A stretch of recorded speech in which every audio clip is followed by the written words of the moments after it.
Je vais même plus loin. Il y a certains parents, aussitôt qu'ils voient un enfant habillé seulement d'une certaine façon, non, non, non, non, non, non, je ne te veux pas chez moi. Qu'est-ce qui te dit que ton enfant n'est pas plus dangereux que celui que tu chasses?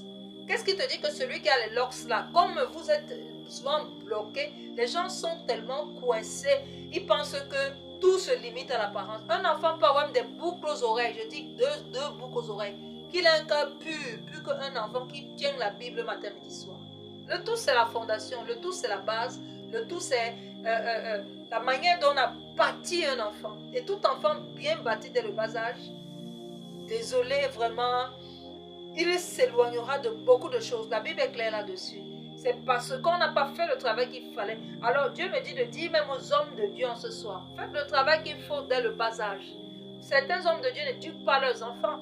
Certains hommes de Dieu ne prêchent pas la parole à leurs enfants. Certains hommes de Dieu ne coachent pas leurs enfants, même dans la maison. Ils sont toujours à l'église, ils coachent les autres, mais leurs propres enfants ne sont pas coachés. Leurs propres enfants ne sont pas suivis. Leurs enfants, déjà même certains même refusent d'aller à l'église étant petits. Comment est-ce que tu peux être un homme de Dieu et ton enfant t'impose? C'est parce que le suivi n'a pas été bon. Quand ils commencent déjà tout petit, c'est toi qui leur imposes une conduite.